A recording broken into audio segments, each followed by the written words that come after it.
दोस्तों दिन की शुरुआत हो चुकी है और आप जैसा जानते हैं दिल्ली में टेम्परेचर बहुत ज़्यादा बढ़ गया है।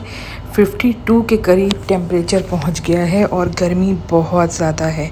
और ये ब्लॉग जब तक आप तक पहुंचेगा 2-4 दिन गुजर चुके होंगे, क्योंकि गर्मी की वजह से बड़ी हालत ख़राब है, कहीं निकलना भी नहीं हो रहा। और मेरा इंडिया आर्ट फेस्टिवल हैदराबाद में हो रहा है, जहां पर मेरा बूथ है और उसकी मुझे तैयारी करनी है, हैदराबाद के लिए निकलना है। तो तैयारी भी नहीं कर पा रही हूँ गर्मी की वजह से। पूरा दिन इतनी ज़्यादा गर्मी होती है कि सड़कों पे निकलना आसान नहीं होता, और ना ही मैं कोई सामान ख़रीद पा रही हूँ, ना कोई तैयारी कर पा रही हूँ, क्योंकि मौसम का काम के ऊपर बहुत फ़र्क पड़ता है। तो बस मैं निकली हुई थी किसी काम से, बैंक भी जाना था और भी छोटे मोटे काम निपटाने थे। इस वक्त दोपहर हो रही है, रोडों पे बिल्कुल सन्नाटा था, जबकि दिल्ली एक ऐसी जगह है कि आप चाहे कुछ भी हो जाए, रोड पर काफ़ी आपको हमेशा ही ट्रैफिक और रश मिलता है। लेकिन यहाँ पर लोग गर्मी के से हाल बेहाल हैं और इतना ज़्यादा रश भी नहीं है। तो बस हो गया है दोपहर और मैं निकली थी काम से, मेरा काम हो चुका है। और दोस्तों आपको एक बात बतानी थी कि मैं जा रही हूँ हैदराबाद, और हैदराबाद में जो जुड़े हुए हमारे आर्टिस्ट हैं या हमसे जो मिलना चाहते हैं वो हमसे कांटेक्ट कर सकते हैं। मेरी डिटेल मेरे इंस्टाग्राम और फेसबुक पेज पे आपको मिल जाएगी। और हैदराबाद मेरा हमेशा से ही जाने का बहुत मन था कि ज़िंदगी में कभी एक बार ऐसा हो कि मैं वहाँ जाऊँ, क्योंकि मैं हमेशा वहाँ की वीडियो, ब्लॉग्स, न्यूज़ सारी चीज़ें देखती रहती थी।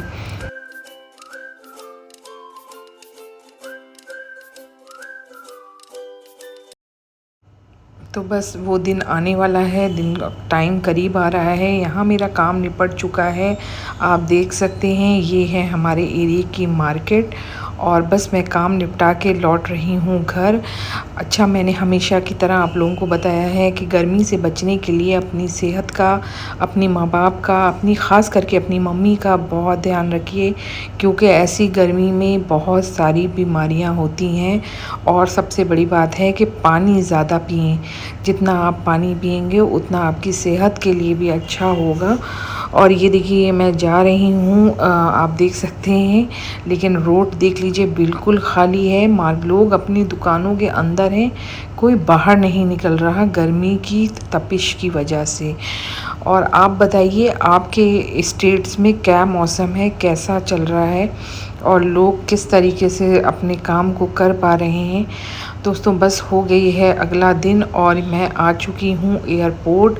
मेरी फ़्लाइट है सुबह मॉर्निंग की, लेकिन एयरपोर्ट है दूर, तो 2-3 घंटे पहले वैसे भी एयरपोर्ट पहुंचना होता है। तो बस यहाँ पर हो चुका है मेरा बोर्डिंग का सारा काम कंप्लीट, और मैं हूँ एयरपोर्ट में जहाँ पर बैठी हुई हूँ। और मैं रात में ही यहाँ पे आ गई थी, क्योंकि अर्ली मॉर्निंग निकलना था, तो एयरपोर्ट में 2-3 घंटे पहले एंट्री तो हो ही जाती है। तो बस ये देखिए कबूतर एयरपोर्ट के अंदर, जहाँ पर सब गेस्ट बैठते हैं, मतलब जो पैसेंजर्स होते हैं, और यहाँ पे आए हुए थे कबूतर। तो मैं अपने वीडियो से कर रही थी कैप्चर।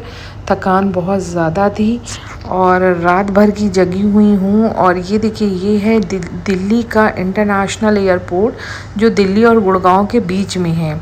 और बस अब मेरी फ़्लाइट आने वाली है, सुबह हो चुकी है और मैं जा रही हूँ अपनी फ़्लाइट के लिए। और आप ये देखिए इंटरनेशनल एयरपोर्ट बेंधा खूबसूरत बना है और उतना ही बड़ा है। और ये वो बस है जो आपको फ़्लाइट तक लेकर जाती है। सुबह मतलब रात की थकान हो चुकी थी, क्योंकि एयरपोर्ट पे बैठे हुए थे पूरी रात। और अब मैं ये बस के थ्रू जा रहे हैं इंडिगो फ़्लाइट तक, जो मेरी फ़्लाइट हैदराबाद के लिए है, दिल्ली टू हैदराबाद। और अब मैं पहुंच चुकी हूँ अल्हम्दुलिल्लाह अपनी फ़्लाइट पे। सुबह मॉर्निंग की फ़्लाइट थी और ये पहुंचाना था, करीबन 2 घंटे का सफ़र था।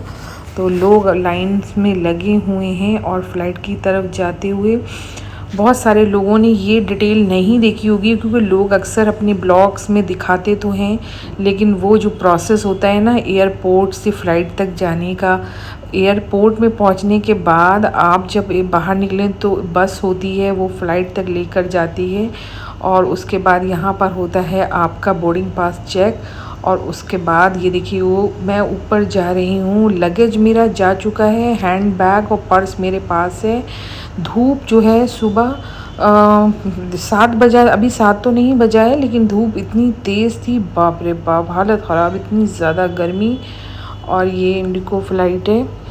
इसके बाद मैं अंदर जा चुकी हूँ। यहाँ पे आपको अंदर का भी मैं ज़्यादा व्यू नहीं दिखा सकती, क्योंकि दोस्तों आपको पता ही है फ़्लाइट के अंदर मोबाइल इतना यूज़ नहीं किया जाता। और अल्हम्दुलिल्लाह अब मैं पहुँच चुकी हूँ हैदराबाद। थकान इतनी ज़्यादा है, फ़्लाइट में भी इतनी बेचैनी थी। और ये है वो वेन्यू हमारा इंडिया आर्ट फेस्टिवल का, जहाँ पर हमारे आर्टिस्ट के बेहतरीन काम शोकेस हुए हैं।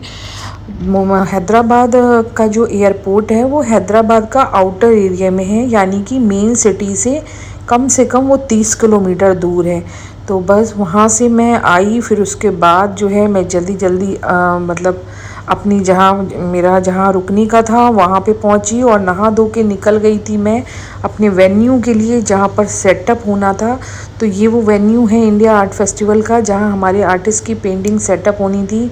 ये देखिए हैदराबाद के ऊपर चार मीनार भी एक आर्टिस्ट ने बनाया है, बेनतेहा खूबसूरत काम। अलग अलग आर्टिस्ट के, देश भर से आर्टिस्ट जो मेरे साथ जुड़े थे उनकी पेंटिंग्स यहाँ शोकेस हो चुकी हैं। ये पूरे दिन का सेटअप है दोस्तों, जो मेरा दोपहर 2 बजे से लेके शाम को मैं 8 बजे तक थी वेन्यू में। यहाँ पर हो रही थी सारी पेंटिंग्स डिस्प्ले। मैंने सोचा कि कुछ पेंटिंग्स की झलक आपको भी दिखा दूँ। अभी ये पूरा डिस्प्ले नहीं है, इनकम्प्लीट है, लेकिन जितना भी है आप देख सकते हैं। और यहाँ के लोग भी बहुत प्यारे हैं, बेइंतहा मोहब्बत करने वाले हैं। और ये मुझे यहाँ पहुँच के बड़ा अच्छा लगा। इनफैक्ट हमारी एक आर्टिस्ट थी जो मेरे साथ करीबन 5-6 साल पहले एक बार उन्होंने मेरे एक शो में पार्ट लिया था, और वो अपनी सिस्टर के साथ आई थी। उनकी सिस्टर ने इतनी मोहब्बत बेचारी ने दिखाई कि आने के बाद इतनी हम्बल तरीके से मिली, इतना मोहब्बत दी।